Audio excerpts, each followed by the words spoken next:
हैं और जानने का प्रयास करते हैं कि पब्लिक हेल्थ एंड सैनिटेशन से हम क्या समझते हैं। देखिए, जब हम यहाँ पर बात कर रहे होंगे पब्लिक हेल्थ एंड सैनिटेशन से, तो हम कहीं न कहीं आपके घरों तक सप्लाई होने वाले जल यानी कि पानी की बात कर रहे होंगे। फिर उसके बाद आपके द्वारा इस्तेमाल करे जाने के बाद उस पानी को जो गंदा हो चुका है, उसको किस प्रकार हम नज़दीक की नदी तक सुरक्षित रूप से निस्तारित कर सकें, उसके बारे में चर्चा कर रहे होंगे। यहाँ पर समझने की आवश्यकता है कि स्वच्छ जल तो हमें हमेशा ही आवश्यक है, हमारे लिए ज़रूरी है। मसलन हम पानी का इस्तेमाल पीने के लिए करते हैं, क्लीनिंग के लिए करते हैं, खाना बनाने के लिए करते हैं। उसके साथ ही साथ हम पेड़ पौधों के लिए इस्तेमाल करते हैं, आग लगने के समय पे हम अग्निशमन के लिए भी इस्तेमाल करते हैं पानी। इस तरीके से अलग-अलग, अगर हमने कोई जानवर पाल रखा है, पशु पक्षी हैं, उनके लिए पानी की आवश्यकता है जो हमने पाल रखे हैं, कपड़े धुलने के लिए ज़रूरी है। तो ये जितने भी काम हैं जो पानी से डील होते हैं, इसमें हमें यह समझने की आवश्यकता होगी कि जो पानी की क्वालिटी है, जो उसका शुद्धता है, वो ठीक होनी चाहिए, वो साफ़ सुथरा होना चाहिए। पीने के लिए एक अलग स्टैंडर्ड है और आपके घरेलू इस्तेमाल के लिए, मसलन साफ़ सफाई के लिए जो पानी चाहिए, उसके लिए स्टैंडर्ड्स अलग हैं। साथ ही अगर आपको कृषि कार्य के लिए यानी खेती के लिए पानी चाहिए, तो उसके लिए अलग स्टैंडर्ड्स हैं। तो हम जब इन सभी को समेकित करके देखने का प्रयास करते हैं, तो हमें यह पता चलता है कि इस जल का स्वच्छ होना ज़रूरी है। लेकिन एक बारी जब हम स्वच्छ जल को इस्तेमाल कर लेते हैं, उदाहरण के तौर पे मैं आपको बताऊं, अगर आपने साफ़ पानी से अपने कपड़े धुल दिए, तो धुलने के बाद जो पानी आपके बाथरूम से, आपके वॉशरूम से निकलता है, वो गंदा हो चुका होता है, उसकी क्वालिटी डिटोरिएट हो चुकी होती है, गिर चुकी होती है। तो उस पानी को जो गंदा हो चुका है, उसको सुरक्षित रूप से किस प्रकार निस्तारित किया जाए, ये सारा कुछ सैनिटेशन के अंतर्गत आता है। अब अगर हम बात करें तो आपूर्ति होने वाले जल यानी कि आपके घरों तक आने वाला जल, उसका शोधन होना आवश्यक है। देखिए, स्रोत हमारे पास अलग अलग हैं। अगर मैं स्रोतों की बात करूं कि जल के कौन कौन से स्रोत हैं, तो एक तो सरफेस वाटर है, जिसमें नदी, तालाब, झील, ये हमारे सरफेस स्रोत हैं, यानी कि सतह पे मौजूद जल के स्रोत। दूसरा ये है अंडरग्राउंड वाटर्स, मतलब ज़मीन के नीचे से हम ट्यूबवेल लगा करके या सबमर्सिबल पंप लगा करके जो पानी निकालते हैं, उसको सब सरफेस या कह सकते हैं अंडरग्राउंड वाटर्स कहते हैं। इसके अलावा एक और तरीका है हमारे पास हमारे पास पानी उपलब्ध होने का, वो है प्रेसिपिटेशन, यानी कि आसमान से पानी का नीचे आना। वो कई फॉर्म में आता है, वो बर्फ़ के रूप में आ सकता है, वो बारिश के रूप में आ सकता है। तो एक बारी जब वो बारिश का पानी सतह को छू लेता है, तो फिर से उसमें वो प्रदूषित हो जाता है, उसमें कुछ खामियां आ जाती है, उसकी क्वालिटी डिटोरिएट हो जाती है, गिर जाती है।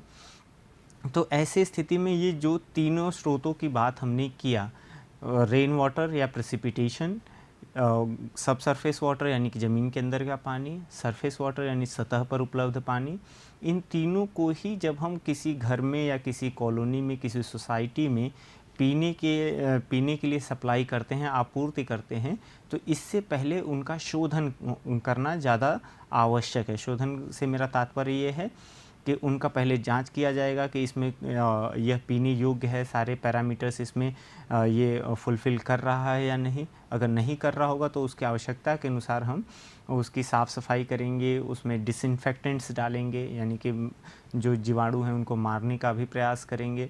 तो ये कुल मिलाकर के मैं जो आपसे कहना चाहता हूँ कि कोई भी जल जो आपके घरों तक आपूर्ति की जाती है, उसका शोधन होना बहुत ही आवश्यक है। ऐसा इसलिए है क्योंकि स्रोत पर ज़रूरी नहीं कि वह पानी स्वच्छ हो, पीने योग्य हो। आगे बढ़ते हैं, अगर हम देखते हैं कि आपूर्ति के जो संसाधन हैं हमारे पास, उनका चुनाव करना बहुत ही आवश्यक है, सही चुनाव आवश्यक है। क्यों आवश्यक है?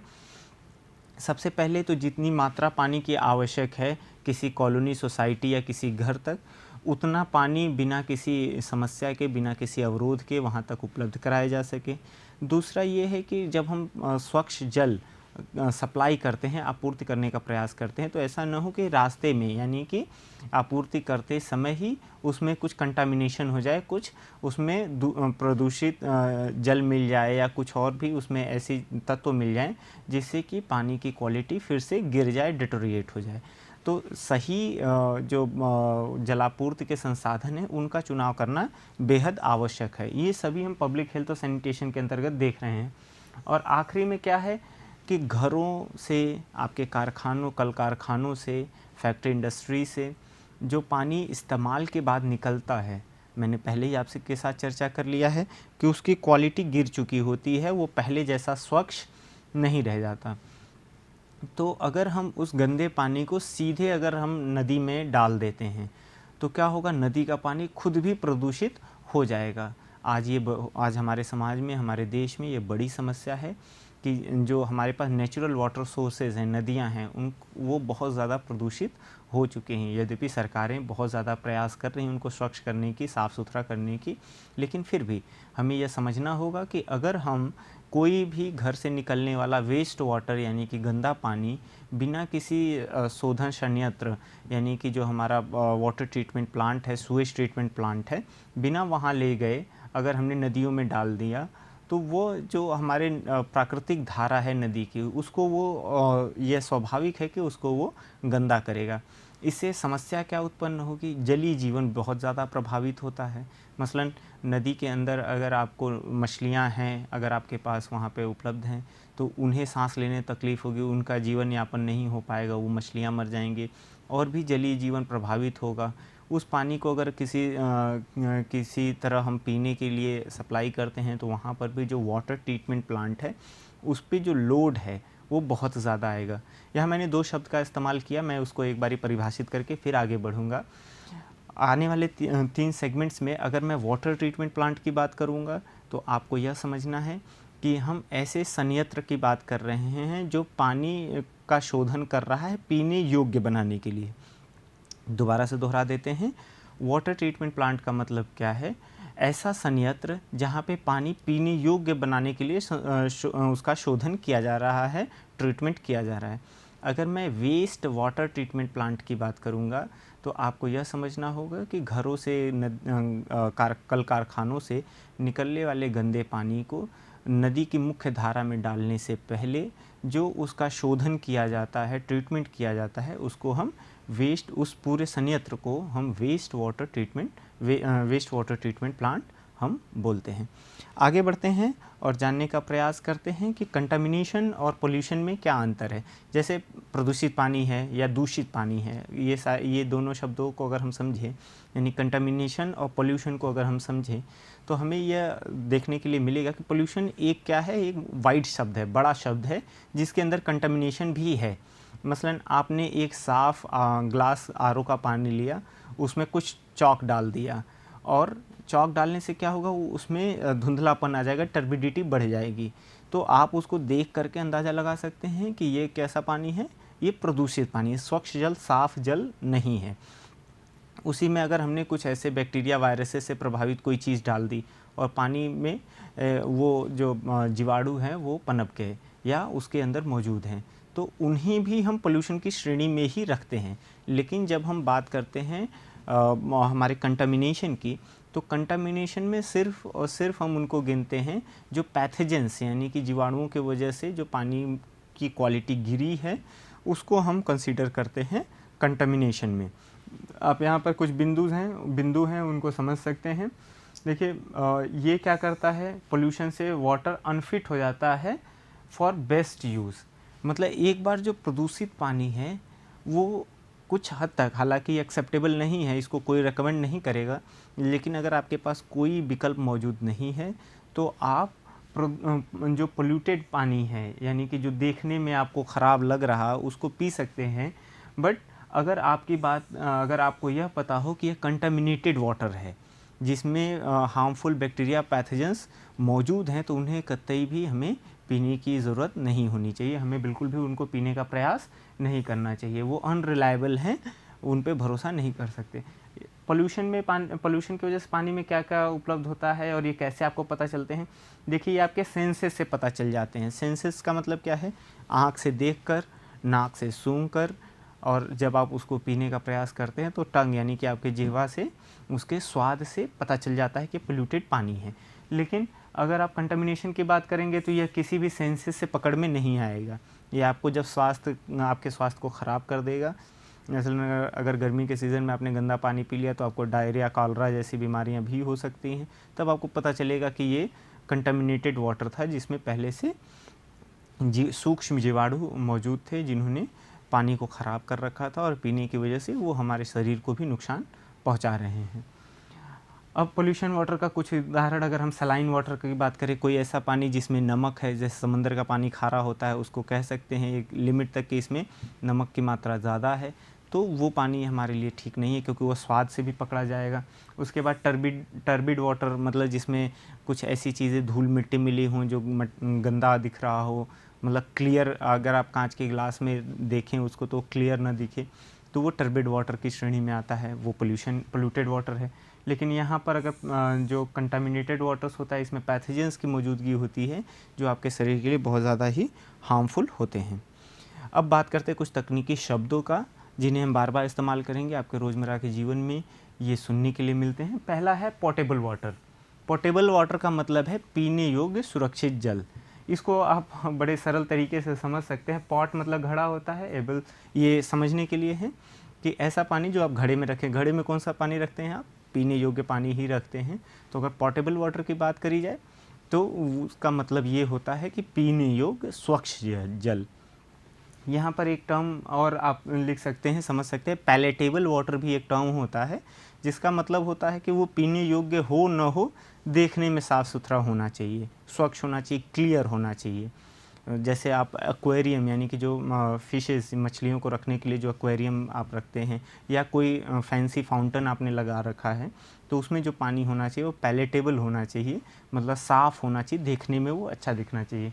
डिस्टिल्ड वाटर से आप सभी समझते होंगे कि भाप को जब हम कंडेंस करते हैं, ठंडा करते हैं, तो जो पानी इकट्ठा करते हैं उसको हम डिस्टिल्ड वाटर बोलते हैं। रेट ऑफ डिमांड, ये एक बहुत अच्छा शब्द है और इसको आपको अच्छे से समझना होगा। रेट ऑफ डिमांड से आप यह कह सकते हैं कि एक व्यक्ति को एक दिन में जितने लीटर पानी की आवश्यकता होती है उसको हम रेट ऑफ डिमांड बोलते हैं। जैसे हिंदुस्तान के अंदर जो वाटर सप्लाई की जाती है, जो वाटर सप्लाई स्कीम्स होती हैं, उसमें अमूमन जो ये लिया जाता है वो 135 litre per capita per day लिया जाता है। पर कैपिटा मतलब है प्रति व्यक्ति प्रतिदिन। मतलब अगर सरकार, अमूमन ये मोटा आंकड़ा है कि सरकार अगर हमारे लिए जल की आपूर्ति कर रही है तो वो यह मान के चलती है कि एक इंसान को एक दिन में 135 लीटर जल की आवश्यकता होती है उसके अपने रोज़मर्रा के जीवन में अपने कामों को करने के लिए। उसमें सारी चीज़ें इन्वॉल्व हैं। आप जो टॉयलेट में पानी इस्तेमाल करते हैं, आप कुकिंग में यानी खाना बनाने के लिए जो पानी इस्तेमाल करते हैं, कपड़े धोने के लिए, और फिर आप घर की सफाई के लिए जो इस्तेमाल करते हैं, उन सभी में ये इंक्लूडेड होता है। तो पर कैपिटा पर डे जो पानी की डिमांड होती है उसी को हम रेट ऑफ डिमांड बोलते हैं। हिंदुस्तान के अंदर ये लगभग 135 लीटर प्रति व्यक्ति प्रति दिन है। फायर डिमांड की अगर मैं बात करूं तो देखिए, अग्निशमन यानी कि अगर कहीं आग लग गई हो उसको बुझाने का सबसे सरल और आसान तरीका है कि उस पर जल का छिड़काव किया जाए। जितनी भी हाई राइज बिल्डिंगें हैं, मल्टी स्टोरी बिल्डिंगें हैं, वहाँ पे आज भी बहुत ज़्यादा इस्तेमाल होने वाला जो तरीका है अग्निशमन के लिए वो साफ़ पानी, मतलब पानी का ही छिड़काव ही होता है। तो इसके लिए भी सरकार एक आंकड़ा रखती है कि हमें फायर डिमांड यानी कि अग्निशमन के लिए कितना पानी की आपूर्ति करनी है। वो लगभग 1 लीटर प्रति व्यक्ति प्रतिदिन के हिसाब से वो आपूर्ति करती है सरकार। तो फायर डिमांड से आप समझ सकते हैं कि अग्निशमन के लिए जो जल की आवश्यकता होती है प्रति व्यक्ति प्रतिदिन, उसको हम फायर डिमांड बोलते हैं। हाउस प्लम्बिंग का मतलब ये है कि आपके घर के अंदर जो जलापूर्ति के लिए सामान लगे हुए हैं, मसलन आपके घर के दरवाजे तक तो जल निगम की या फिर जो वाटर बोर्ड की पाइप आ गई है, बट उसके बाद जो आप घर में उसको इस्तेमाल करने के लिए अलग अलग जगहों पे जो पाइप और उसके फिटिंग्स का इस्तेमाल करते हैं वो सारा कुछ हाउस प्लम्बिंग में आता है। अब बात करते हैं सूअर की।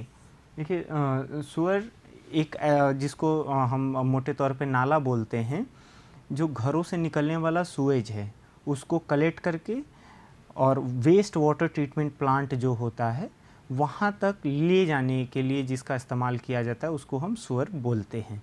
अमूमन ये कई तरह के होते हैं, हम इसके बारे में आगे विस्तृत रूप से चर्चा करेंगे। बात कर लेते हैं सूएज का। सूएज में बहुत सारी ऐसी अनवांटेड चीज़ें होती हैं जो हमारे घर में आने वाले स्वच्छ जल के साथ मिल करके उसको प्रदूषित कर देते हैं। इसमें आपका सॉइल जो आपके वाटर क्लोजेट्स यानी कि मानव मल जो पानी में घुल जाता है उसको भी सूएज की श्रेणी में रखते हैं। उसके साथ ही आपके किचन से निकलने वाला पानी भी सूएज की श्रेणी में ही आएगा। बाथरूम से भी निकलने वाले पानी को, जो कपड़े धुल रहे हैं, आप नहा रहे हैं, उसको भी सूएज की श्रेणी में रखते हैं। मोटे तौर पे आप ये समझ सकते हैं कि इस्तेमाल के बाद भवनों से निकलने वाला गंदा पानी ही सूएज कहलाता है।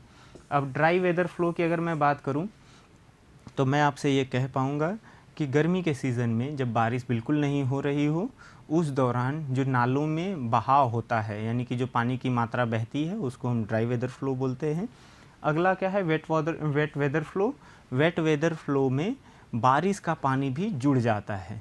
बारिश के समय में कुछ हमारे पास जो सुअर सिस्टम है उस पे एक्स्ट्रा लोड आता है, क्योंकि बारिश का पानी, स्टॉर्म वाटर भी उसी के थ्रू होकर के बहता है।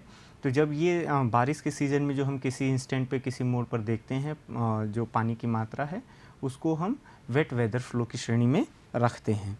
अब स्वच्छता, पानी को स्वच्छ रखने की ज़रूरत क्यों होती है, इस पे हम लोग चर्चा कर चुके हैं। इसको बिंदुवार समझ लेते हैं।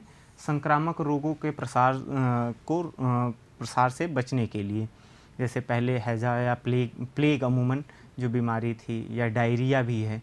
अगर एक व्यक्ति संक्रमित है और उसकी वजह से कोई पानी का स्रोत संक्रमित हो गया तो उसको पीने वाले बहुत सारे लोग भी संक्रमित हो जाएंगे। इसलिए हमें यह प्रयास करना चाहिए कि पानी स्वच्छ हो। मानव मल को निस्तारित करने के लिए मैंने आपको बताया कि जो हमारे टॉयलेट से, वाटर क्लोजेट से जो मानव मल निकलता है वो पानी में घुल करके वो सुरक्षित रूप से हमारे सूएज ट्रीटमेंट प्लांट तक पहुंच जाता है, और फिर वो उसकी क्वालिटी को थोड़ा इम्प्रूव करके नदियों में उसको निस्तारित कर दिया जाता है। तो जल यहाँ पे भी ज़रूरी है, स्वच्छता का ज़रूरत है। जल जमाव आदि जल को रोकने के लिए स्वच्छता अगर हम रखेंगे तो जल जमाव नहीं होगा, जिससे कि मच्छर, मक्खी और इनका जो संख्या में वृद्धि होती है अमूमन बारिश के सीज़न में, तो उसे रोका जा सकता है अगर हम जल जमाव को रोक पाते हैं स्वच्छता बरकरार रखते हुए। अब गंदे पानी को नदी की मुख्य धारा से मिलने से रोकने के लिए भी हमें स्वच्छता की ज़रूरत पड़ती है। ऐसा इसलिए है क्योंकि नदी में जो जलीय जीवन है वो प्रभावित न हो, क्योंकि वो भी हमारे इकोसिस्टम का, हमारे पर्यावरण का एक अभिन्न अंग है। तो उनका भी होना बहुत आवश्यक है, उनको नुकसान पहुंचाना बिल्कुल ठीक बात नहीं है। तो हम स्वच्छता के माध्यम से उस पानी को भी साफ़ सुथरा करके ही नदी की मुख्य धारा में डालते हैं, निस्तारित करते हैं। अब बात कर लेते हैं सूएज के प्रकार की। अगर मैं सूएज के प्रकार पे चर्चा करूँ तो पहला फ्रेश सूएज है, जो अभी अभी आपके घरों से निकल रहा होता है गंदा पानी, उसको फ्रेश सूएज बोलते हैं। क्रूड या रॉ सूएज, बिना साफ़ किया हुआ, उपचार किया हुआ जो गंदा पानी है उसको हम क्रूड या रॉ सूएज बोलते हैं। रॉ सूएज से आप सिर्फ इतना समझ सकते हैं कि जो आपका गंदा पानी अलग अलग पाइपों से हो करके सूएज ट्रीटमेंट प्लांट तक अभी पहुंचा ही हुआ हो, मतलब अभी उसका उपचार शुरू न हुआ हो, उसको हम रॉ सूएज कहते हैं। सेप्टिक सूएज का मतलब ये है कि कहीं अगर हमारी सूअर लाइन चोक हो गई है, उसमें सूएज इकट्ठा हो गया है, तो वो समय के साथ उसमें एरोबिक एनारोबिक बैक्टीरिया पनपते हैं और वहाँ से बदबू आना शुरू हो जाती है और वो पानी सड़ा हुआ दिखने लगता है। तो ऐसे सूएज को हम सेप्टिक सूएज की श्रेणी में रखते हैं। डोमेस्टिक सूएज से आप समझ सकते हैं कि हमारे रिहायशी भवनों से निकलने वाला जो गंदा पानी है उसको हम डोमेस्टिक सूएज की श्रेणी में रखेंगे। कंबाइंड सूएज एक महत्वपूर्ण शब्द है। कंबाइंड सूएज में क्या होता है कि हमारे घर से निकलने वाले पानी और साथ ही साथ बारिश के सीज़न में भी जो पानी इकट्ठा होता है, स्टॉर्म वाटर, उन दोनों को जब हम इकट्ठा रखते हैं, इकट्ठा देखते हैं, तो उसको हम कंबाइंड सूएज की श्रेणी में देख पाते हैं। अब क्लासिफिकेशन पे आ जाते हैं कि अलग अलग जो वर्गीकरण है सूअर का। सूअर मतलब वो पाइप सिस्टम जिसके माध्यम से हम सूएज को आपके घरों से सुरक्षित रूप से ले जाते हैं सूएज ट्रीटमेंट प्लांट तक या वेस्ट वाटर ट्रीटमेंट प्लांट तक, वो पूरा सूअर सिस्टम है। तो इन्हें समझने की ज़रूरत है। देखिए, सबसे पहले हाउस सूअर है। हाउस सूअर का मतलब ये है कि आपके घर के अंदर जो गंदे पानी को निकालने की व्यवस्था होती है, जो पाइप लगती है, उसको आप सिंपली हाउस सूअर कहते हैं। एक बारी जब आपके घर से निकलने वाली पाइप जा कर के कहीं ना कहीं मिलती होगी, वो कहाँ मिलेगी? आपके घर के समीप जो एक बड़ी पाइप पड़ी होगी जो आपके पड़ोसियों के घर से भी गंदे पानी को इकट्ठा करती होगी, उस पाइप को हम लेटरल बोलते हैं। यानी कि लेटरल कौन सा सुअर हो गया? ये ऐसा सुअर है जो अलग अलग घरों से सीधे गंदे पानी को इकट्ठा करता है, तो ये लेटरल है। अब डायमीटर की बात करें तो आपके घर में हो सकता है कि जो डायमीटर इस्तेमाल हो रही हो पाइप वो कम हो, लेकिन लेटरल की बात करेंगे तो इसका डायमीटर इससे ज़्यादा होगा। अब सब मेन सुअर की अगर मैं बात करूं तो देखिए, अब मैं इसको कॉलोनी के आधार पे बताऊंगा। जैसे आपके घर से और आपके पड़ोसियों के घर से जो गंदा पानी इकट्ठा करेगा उसको लेटरल बोलेंगे। अब आपके गली का जो सुअर लाइन है वो जा कर के आपके गली के सामने जो एक मेन रोड होगी उससे मिलेगा, तो उस मेन रोड के नीचे जो सुअर लाइन पड़ी होती है जो अलग अलग गलियों से गंदा पानी इकट्ठा करती है, जो अलग अलग लेटरल से गंदा पानी इकट्ठा करती है, उसको सब मेन सुअर की श्रेणी में हम रखते हैं। अब बात करते हैं मेन सुअर की। मेन सुअर या ट्रंक सुअर क्या होता है? ये अलग अलग गलियों से जो आ रहे अलग अलग गलियों से जो मेन सुअर आ रहा है वहाँ से जो पानी निकल रहा है उसको इकट्ठा करता है और यह पानी वो आउटफॉल सुअर में डालता है। आउटफॉल सुअर एक बहुत बड़े डायमीटर की पाइप होती है जो सीधे सुएज ट्रीटमेंट प्लांट तक पानी को ले जाती है। अब अलग अलग सुअर के शेप्स हैं, मतलब जो पाइपलाइंस हैं उनके शेप हैं। जैसे आप यहाँ पर देख पा रहे हैं ये सर्कुलर शेप है। सर्कुलर शेप बहुत आम तौर पे इस्तेमाल होता है, ये 1 से 1.5 मीटर डायमीटर तक इस्तेमाल किया जाता है। यह एग शेप्ड सेक्शन है। एग शेप सेक्शन की सबसे ख़ास बात यह है कि इसमें सेल्फ क्लींजिंग वेलोसिटी, यानी कि पानी की वह रफ्तार जिससे कि वो खुद को साफ़ कर सके, उसमें सिल्ट इकट्ठा न हो, इस एग शेप्ड सेक्शन में बहुत अच्छे से होता है। आप देख सकते हैं यहाँ पर जो सेक्शन है इसका कम है और यहाँ पे ज़्यादा है, तो जब कम पानी फ्लो होता है तब भी यहाँ पे जो वेलोसिटी वी है वो ठीक ठाक हमें मिल जाती है। आगे देखते हैं बॉक्स सुअर है। बॉक्स सुअर हमेशा ही आउटफॉल सुअर के लिए इस्तेमाल होता है क्योंकि इसमें बहुत सारा पानी एक अच्छे वेलोसिटी से बह जाता है और ये सीधे कनेक्ट करता है सुएज ट्रीटमेंट प्लांट को। इलिप्टिकल सुअर आप देख पा रहे हैं, इलिप्ट है, ये इलिप्स है, नीचे हल्का सा इन्वर्टेड है, यह भी बहुत ज़्यादा मात्रा में इस्तेमाल होता है। ये आपके पास सेमी सर्कुलर सेक्शन है, ये भी सुएज का क्रॉस सेक्शन है, ऐसे भी हम सुअर लाइन इस्तेमाल करते हैं। पैराबोलिक सेक्शन आप देख पा रहे हैं, इसका इस्तेमाल तब किया जाता है जब जहाँ पर हम बना रहे होते हैं सुअर लाइन वहाँ पे मिट्टी की धारण सामर्थ्य कम हो तो हम पैराबोलिक सेक्शन का भी निर्माण करते हैं। और कुछ इसी तरीके से हॉर्स शू सुअर है। हॉर्स शू सुअर मतलब घोड़े के नाल के जैसा है, तो यह सेक्शन भी इस्तेमाल किया जाता है।